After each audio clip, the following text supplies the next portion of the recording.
Welcome back. Now let's take a look at how the markets have performed. Then it's pretty much been a very ordinary day out in the Far East in particular. Only the likes of the Nikkei going down there out in Japan. And a lot of that reason, of course, is because Japan's economy experiencing the biggest fall in their GDP on record then. The biggest since 1980 in particular, when comparable records were even able to be put in place then. It's around 28% and more there with regards to the GDP falling. So a big fall for the index on that front. The rest of the Asian market, though, did tick higher as well. So massive 2.33% gain then for the Shanghai Composite. Positivity, though, out in the European market then, with the biggest gainer being the FTSE 100 out in London. So some sense of enjoyment perhaps to kick off the week on that front. On the local bourse, we've also gotten some gains here, 0.2% higher for the JSE All Share, with the resources and the gold mining stocks being the biggest ones to pick up those gains as well. Then the gold miners able to push the resource index higher. 0.7% up for the platinum miners though as well. More than 1% loss for South African listed properties, which are listed, of course, which is a big problem. They've fallen off quite massively over the last couple of months as well. 0.3% down for industrials, with financials more than 1% weaker as well.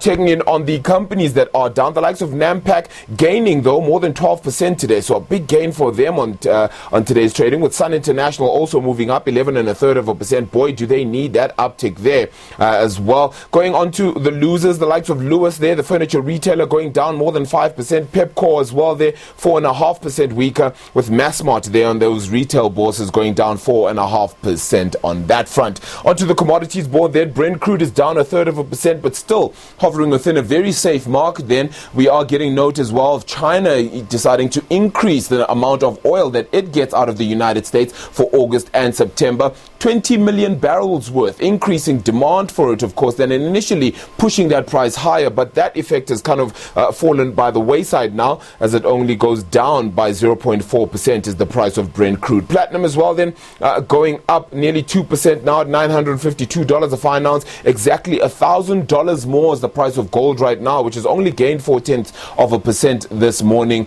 into this afternoon's trade. So $1,952 a fine ounce on that front. Bright Kumalo joins us now. He's from Vestact Asset Management. Bright, it's a good morning to you. Taking a look at how things fared from last week coming into this week, you then get Japan's economy faltering into that massive recession for what is the third quarter, of course, but it is a big number. Much to be expected, I suppose, considering it was April and June when that pandemic hit the most. Yeah, I mean, Japan is in good company, right? So who isn't in a recession right now, if you look at it? I mean, there's a lot of country. It doesn't matter where you look, northern hemisphere or southern hemisphere, or if you want to look it from east, to west, there's a lot of countries that are definitely going to be struggling. And I think the countries that will emerge victorious are those with political leaders or, country leaders, that will prioritize, things like employment first and investing back into those economies as, those countries basically slowly recover, unlike what we have done here in South Africa, where we've basically shut down the economy. All right. Well, it gets really interesting then. Bright, let's get into perhaps some of this this equity story, though, on the local front in particular. You get Sasol coming out with their annual financial statements, a massive loss there, 90-odd billion. In fact, operations continue to worsen on that front. Things aren't looking up really for them. Where to from here for that entity?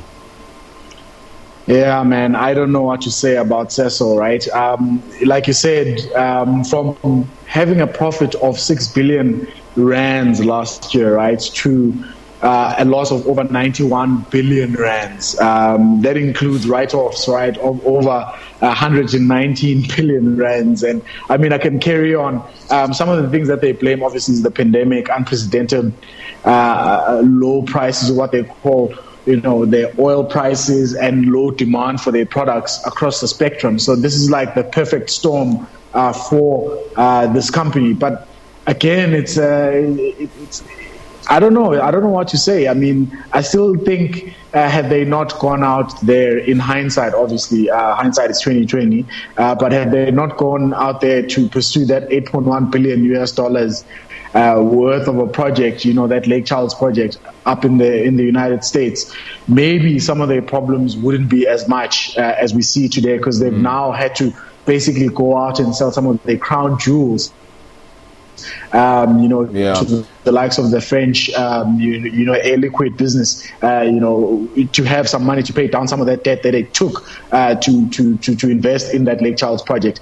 Fast forward to today, we're almost talking twice, the projected $8.1 billion. The IRR was meant to be double digits. That's the internal rate of return, basically a measure of how successful that project was going to be, to basically not today or even negative for some time before it turns positive.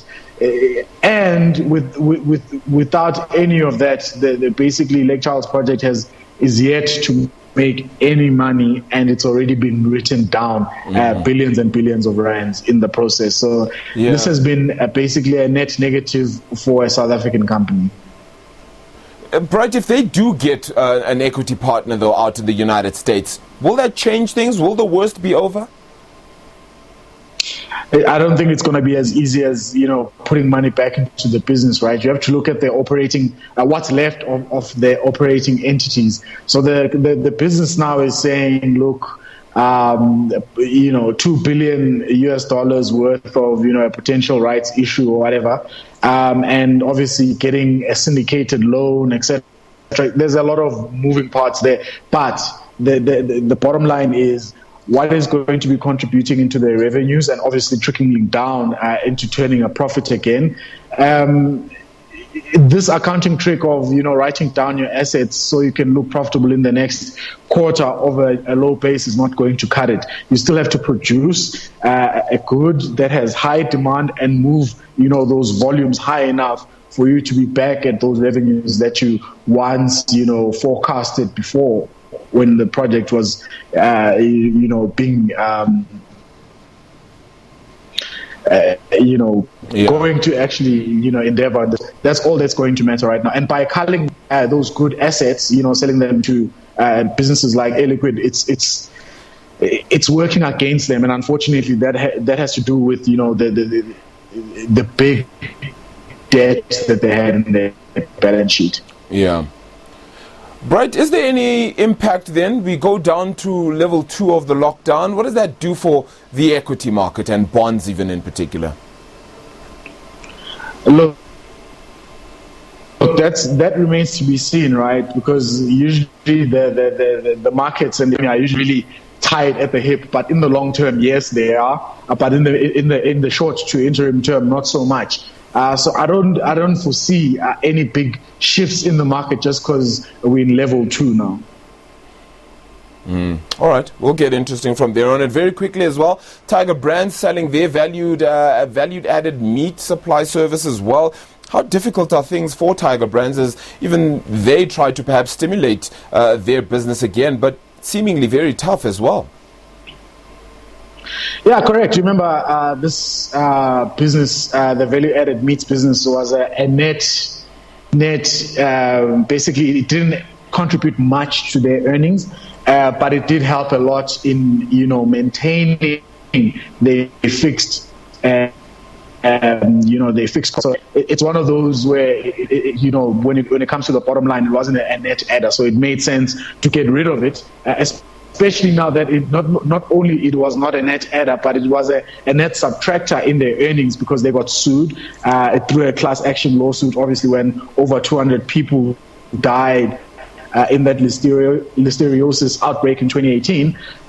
So again, it makes sense to get rid of it. But, the business that they're selling to is that, one is linked to Country Bird and the other is a big, one of the biggest piggeries apparently here in South Africa. So 3 manufacturing plants are going to be sold to the Country Bird guys, and then obviously their processing plant is going to be sold to the piggery business. So it's going to be interesting what happens and how those guys maintain it. But the most important point here for the new owners is the fact that the liability won't transfer from guys now that they own the assets. The liability still stays with Tiger Brands. The Tiger Brands still has to use their coffers, to pay back whatever they owe basically to those people who have lost their lives.